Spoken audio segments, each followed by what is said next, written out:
Hello everyone. Today we are on chapter 27, page 129. Mike TV is sent by television. Mike TV was even more excited than Grandpa Joe at seeing a bar of chocolate being sent by television. "But Mr. Wonka," he shouted, "can you send other things through the air in the same way? Breakfast cereal, for instance?" "Oh, my sainted aunt," cried Mr. Wonka, "don't mention that disgusting stuff in front of me. Do you know what breakfast cereal is made of? It's made of all those little curly wooden shavings you find in pencil sharpeners." "But you could send it by television if you wanted to, as you do chocolate?" asked Mike TV. "Of course I could." "What about people?" asked Mike TV. "Could you send a real live person from one place to another in the same way?" "A person?" cried Mr. Wonka. "Are you off your rocker?" "But could it be done?" "Good heavens, child, I really don't know. I suppose it could. Well, yeah, I'm pretty sure it could. Of course it could. I wouldn't like to risk it, though. It might have some very nasty results." But Mike TV was already off and running. The moment he heard Mr. Wonka saying, "I'm pretty sure it could, of course it could," he turned away and started running as fast as he could toward the other end of the room where the great camera was standing. "Look at me!" he shouted as he ran. "I'm going to be the first person in the world to be sent by television." "No, no, no, no!" cried Mr. Wonka. "Mike!" screamed Mrs. TV. "Stop! Come back! You'll be turned into a million tiny pieces." But there was no stopping Mike TV now. The crazy boy rushed on, and when he reached the enormous camera, he jumped straight for the switch, scattering Oompa Loompas right and left as he went. "See you later, alligator," he shouted, and he pulled down the switch, and as he did so, he leaped out into the full glare of the mighty lens. There was a blinding flash. Then there was silence. Then Mrs. TV ran forward, but she stopped dead in the middle of the room, and she stood there. She stood staring at the place where her son had been, and her great red mouth opened wide, and she screamed, "He's gone! He's gone!" "Good heavens, he has gone!" shouted Mr. TV. Mr. Wonka hurried forward and placed a hand gently on Mrs. TV's shoulder. "We shall have to hope for the best," he said. "We must pray that your little boy will come out unharmed on the other end." "Mike!" screamed Mrs. TV, clasping her head in her hands. "Where are you?" "I'll tell you where he is," said Mr. TV. "He's whizzing above our heads in a million tiny pieces." "Don't talk about it," wailed Mrs. TV. "We must watch the television set," said Mr. Wonka. "He may come through any moment." Mr. and Mrs. TV and Grandpa Joe and little Charlie and Mr. Wonka all gathered round the television and stared tensely at the screen. The screen was quite blank. "He's taking a heck of a long time to come across," said Mr. TV, wiping his brow. "Oh dear, said Mr. Wonka. "I do hope that no part of him gets left behind." "What on earth do you mean?" asked Mr. TV sharply. "Well, I don't wish to alarm you," said Mr. Wonka, "but it does happen sometimes that only about half of the little pieces find their way into the television set. It happened last week. I don't know why, but the result was that only half a bar of chocolate came through." Mrs. TV let out a scream of horror. "You mean only half of Mike is coming back to us?" she cried. "Well, let's hope it's the top half," said Mr. TV. "Hold everything," said Mr. Wonka. "Watch the screen. Something's happening." The screen had suddenly begun to flicker. Then some wavy lines appeared. Mr. Wonka adjusted one of the knobs and the wavy lines went away. And now, very slowly, the screen began to get brighter and brighter. "Here he comes," yelled Mr. Wonka. "Yes, that's him all right." "Is he all in one piece?" cried Mrs. TV. "I'm not sure," said Mr. Wonka. "It's too early to tell." Faintly at first, but becoming clearer and clearer every second, the picture of Mike TV appeared on the screen. He was standing up and waving at the audience and grinning from ear to ear. "But he's a midget!" shouted Mr. TV. "Mike," cried Mrs. TV, "are you all right? Are there any bits of you missing?" "Isn't he gonna get any bigger?" shouted Mr. TV. "Talk to me, Mike," cried Mrs. TV. "Say something. Tell me you're all right." In a tiny little voice, no louder than the squeaking of a mouse, came out of the television set. "Hi, Mom," it said. "Hi, Pop. Look at me. I'm the first person ever to be sent by television." "Grab him," ordered Mr. Wonka. "Quick!" Mrs. TV shot out a hand and picked the tiny figure of Mike TV out of the screen. "Hooray!" cried Mr. Wonka. "He's all in one piece. He's completely unharmed." "You call that unharmed?" snapped Mrs. TV, peering at the little speck of a boy who was now running to and fro across the palm of her hand, waving his pistols in the air. He was certainly not more than an inch tall. "He's shrunk," said Mr. TV. "Of course he's shrunk," said Mr. Wonka. "What did you expect?"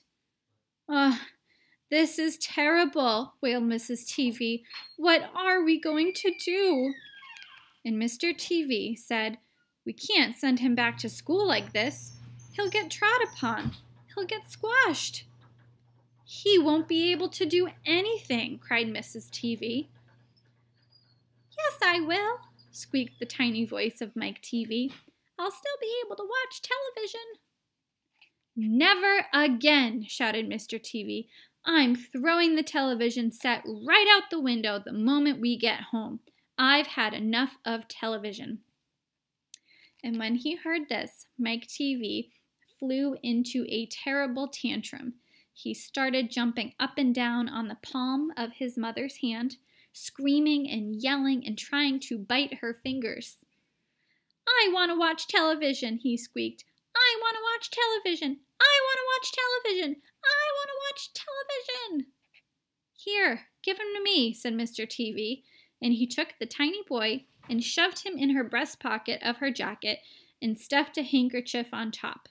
Squeals and yells came from inside the pocket, and the pocket shook as the furious little prisoner fought to get out. "Oh, Mr. Wonka," wailed Mrs. TV, "how can we make him grow?"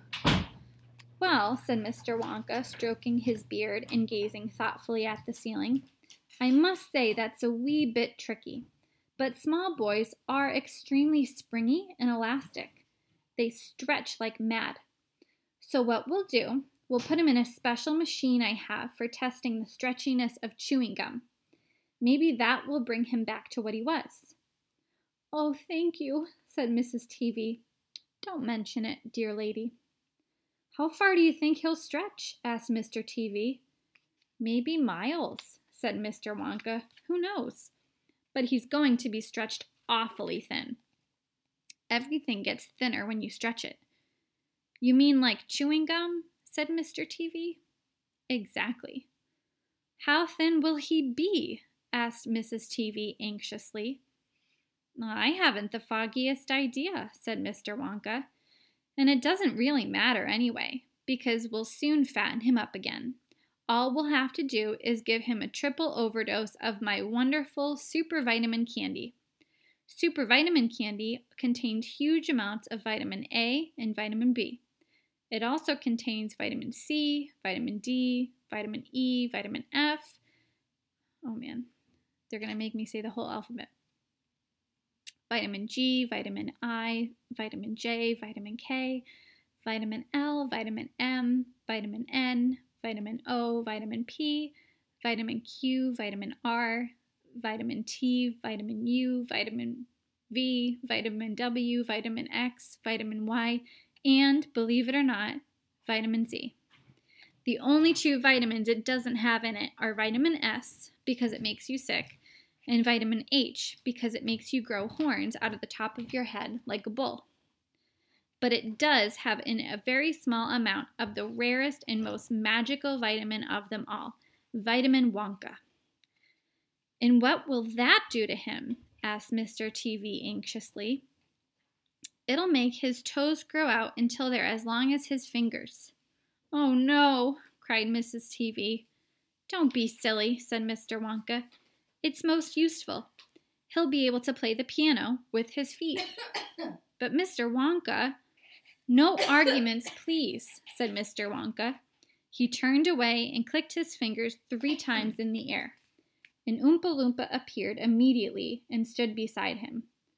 Follow these orders, said Mr. Wonka, handing the Oompa Loompa a piece of paper on which he had written full instructions, and you'll find the boy in his father's pocket.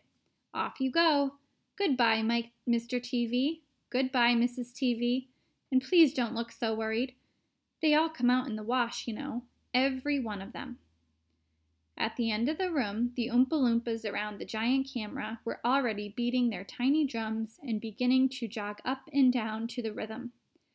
There they go again, said Mr. Wonka. I'm afraid you can't stop them singing. Little Charlie caught Grandpa Joe's hand, and the two of them stood beside Mr. Wonka in the middle of the long, bright room, listening to the Oompa Loompas. And this is what they sang. The most important thing we've learned so far as children are concerned is never, never, never let them near your television set. Or better still, just don't install the idiotic thing at all. In almost every house we've been, we've watched them gaping at the screen. They loll and slop and lounge about and stare until their eyes pop out.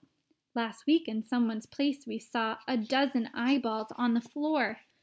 They sit and stare and stare and sit until they're hypnotized by it, until they're absolutely drunk with all that shocking, ghastly junk. Oh yes, we know it keeps them still. They don't climb out the windowsill. They never fight or kick or punch. They leave you free to cook the lunch and wash the dishes in the sink. But did you ever stop to think? To wonder just exactly what this does to your beloved tot? It rots the senses in the head, it kills imagination dead, it clogs and clutters up the mind, it makes a child so dull and blind.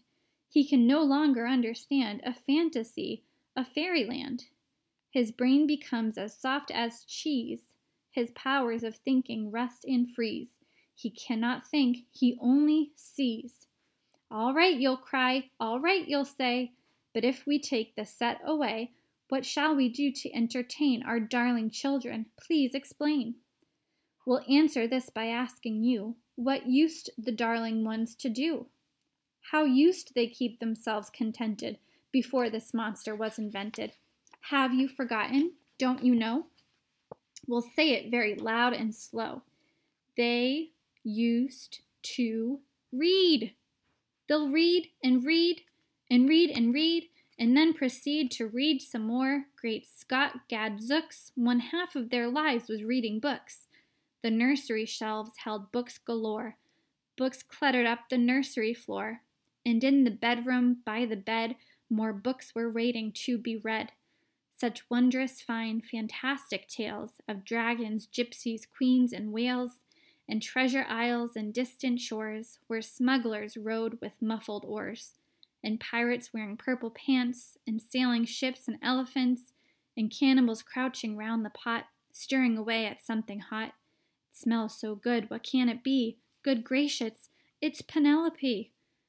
The younger ones had Beatrix Potter, with Mr. Todd, the dirty rotter, and Squirrel Nutkin, Pickling Bland, and Mrs. Tittywinkle, and just how the camel got his hump, and how the monkey lost his rump, and Mr. Toad, and bless my soul, there's Mr. Rat and Mr. Mole. Oh, books, what books they used to know, those children living long ago. So please, oh please, we beg, we pray, go throw your TV set away, and in its place you can install a lovely bookshelf on the wall. Then fill the shelves with lots of books, ignoring all the dirty looks, the screams and yells, the bites and kicks, and children hitting you with sticks.